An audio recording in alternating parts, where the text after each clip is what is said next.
Hey everyone, welcome to or back to my channel, Mel KB Vlogs.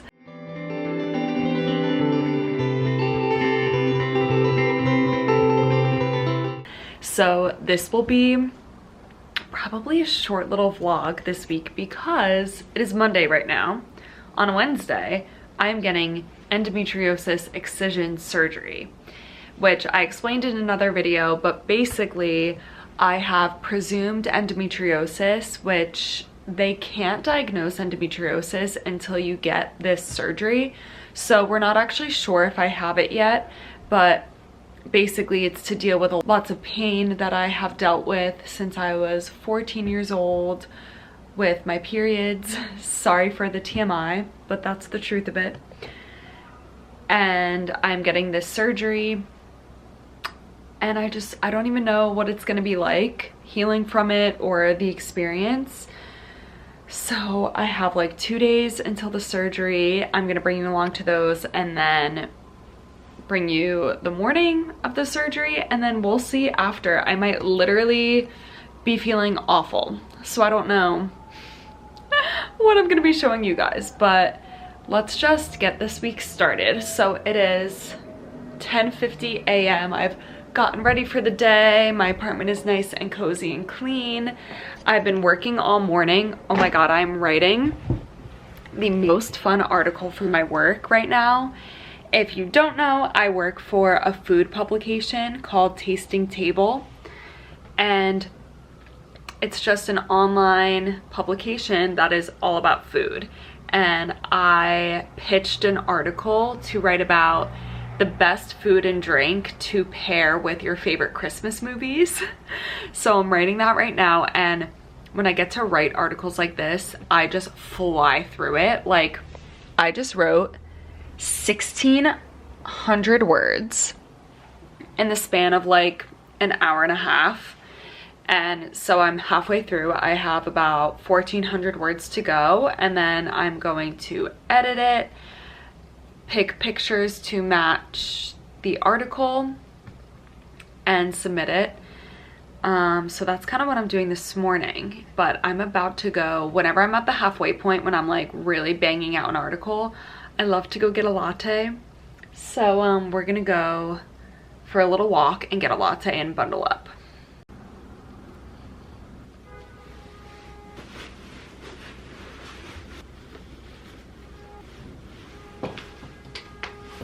I just went to CVS to get a prescription, so I don't have to worry about that when I'm not feeling well.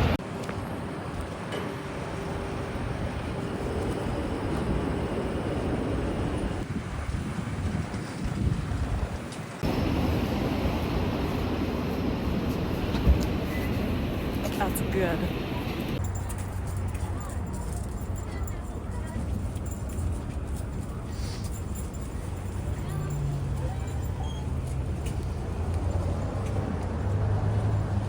I got a cute little thing from the tree stand.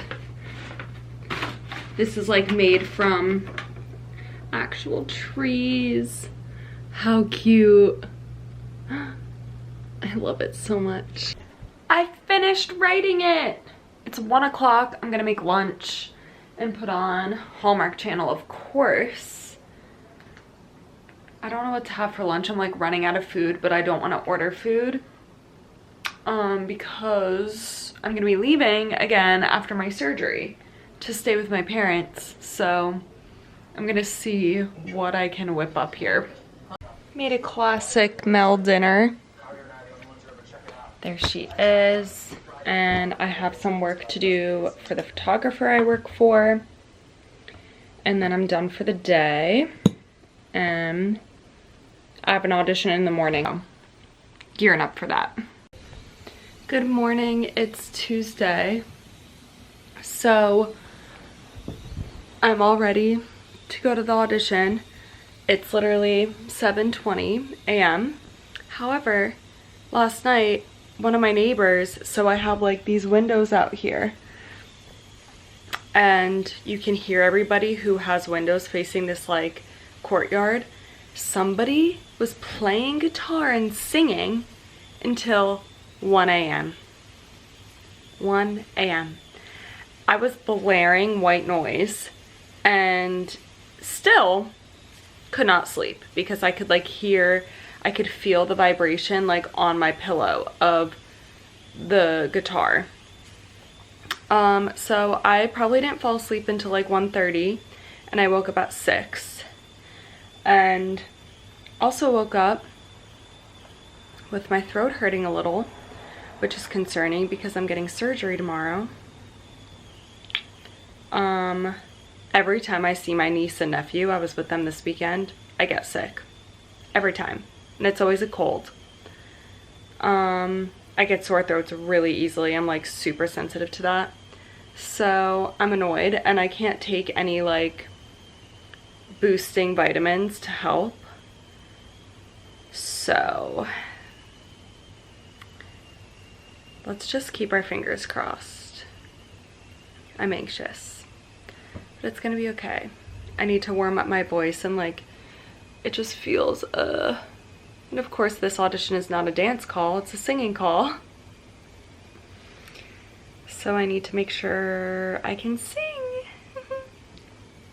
Packing my bag.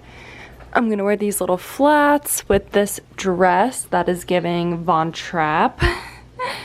And just gonna put it in my bag and see if I have a headshot and resume. If not, I'm gonna cut that. There's much more meaning than, say, DNA, that my DNA can be a fantastic case of the DNA in the can point to, and although to target the source of pain with non.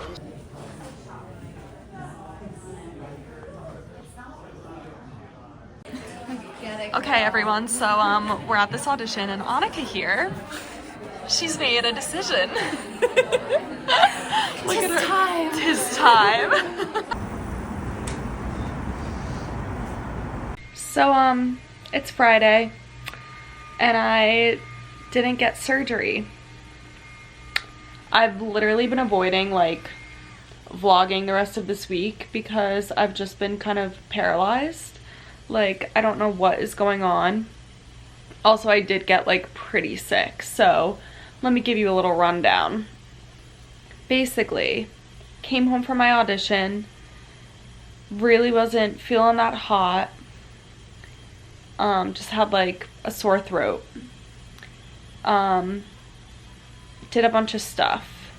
Then I came home from doing something and I was like, I am not feeling good. I took like a half-hour shower where I just could not get warm.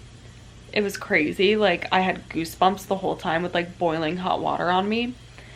Came out of the shower, bundled up, went to bed at 8:30 because I literally could not keep my eyes open. And I called my mom and I was like, there's a chance I might not be able to get this surgery because I'm not feeling good. And she's like, oh God. Checked my temperature before I went to bed. It was 101 degrees, which I literally never get temperatures. Like, even when I've been super sick with COVID or anything, like, it is, I can't even remember the last time I got a fever. So I'm like, oh, of course I got a fever. The one time that I really need to not have a fever. So it was a horrible night. I was dripping in sweat, literally like soaked, just not doing well. And the worst part was I couldn't take any medication because leading up to a surgery you can't take anything, including vitamins. So I also couldn't like take a vitamin to boost my immune system when I started to feel sick. Couldn't take Advil to help with my fever. And I had to stop drinking any liquid by 7 a.m. So all night long, I just was like chugging water and Gatorade because I knew I was gonna not be able to drink anything. I was so anxious all night. And when I woke up, I still had a fever of like 99. So it said in the rules for the surgery that if you had a fever, you had to call them before the surgery and let them know. So I called them, told them, and then the nurse was like, all right, I need to talk to your doctor and we'll get back to you. So I'm like waiting. I waited for like 45 minutes in pure agony, just like so anxious. My parents are like, are we driving there or not? I'm like, girls, I don't know. So then they called back and my doctor called me and she's like, what's going on? And I told her and she was like, yeah, I'm not comfortable doing a surgery when you're sick. It's just not a good idea. And I was like, but are you sure? And she was like, yeah, we're canceling it. But then she was like, so this was at like 7:45 a.m. She was like, somebody will call you by 9 to get this rescheduled. We're gonna figure it out. And I was like, okay. That was all on Wednesday. Guess what? It's Friday at 5 p.m. I still don't have a reschedule date. I am literally just like trying not to freak out, but there are so many things that are stressing me out about this, and I just don't know what to do. So the first thing that I'm stressed about is when it is the new year, you have to update your income. So I get my insurance through the New York City marketplace. And every year you update your income, you send in some pay slips, all of that, any job changes. And recently they changed my insurance because they knew I wasn't working on the cruise ships anymore. But now that I'm freelance, it's like really weird. So they put me on a specific insurance for the time being. And it ended up being a really great insurance where I was paying just a copay of $75 for this surgery that apparently was billed to be like $115,000.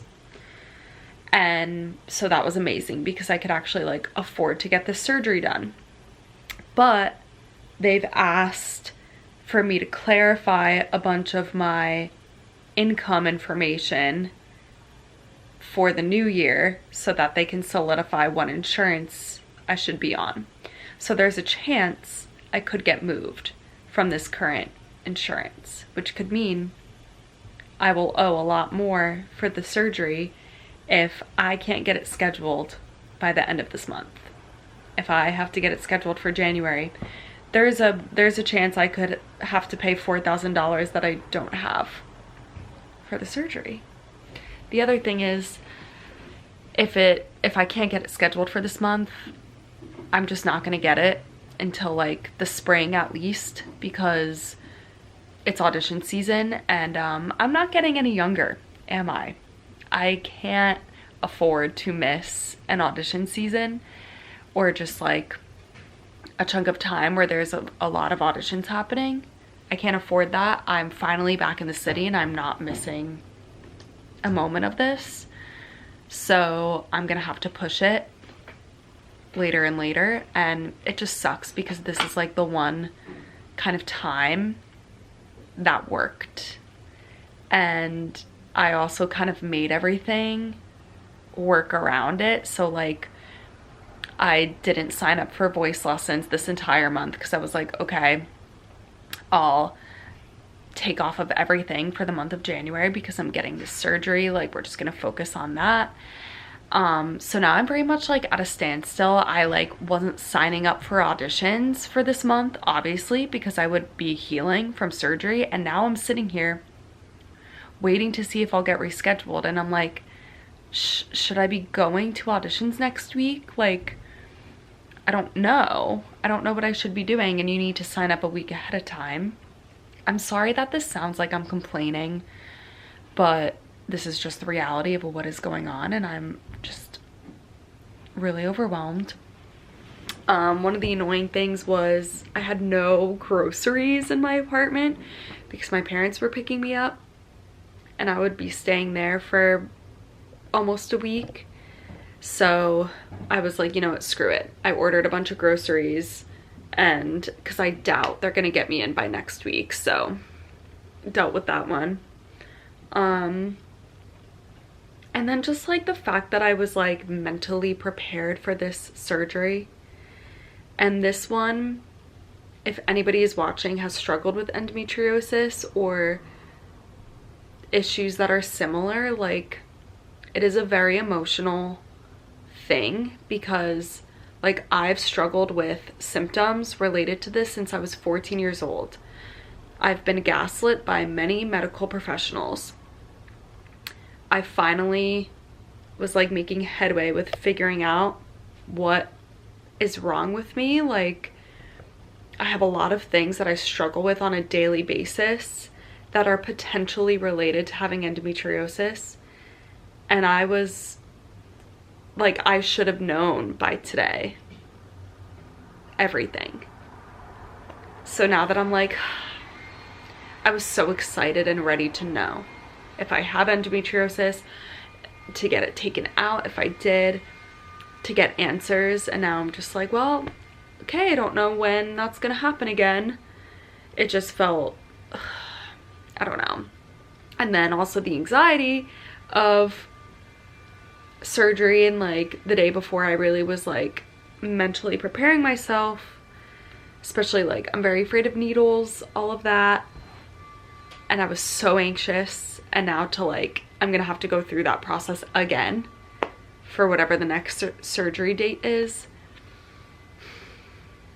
Yeah. And then all of that while feeling horrible. I'm finally feeling a little bit better to be able to like talk to you guys, but I have been feeling awful. So yeah. Things aren't too great over here. But I won't even, by the time I upload this vlog, I still won't know about the surgery date, because I just called and they were like, yeah, you're gonna have to call again on Monday. And it's Friday right now, so everybody keep your fingers crossed for Monday. Yeah. I'm stressed. I literally have all of my clothes. These are all my like comfy clothes for recovery that I had packed. This bag is filled with prescriptions that I went and paid for and picked up for the surgery. And I'm just like leaving them sitting there because I don't know when any of this is happening.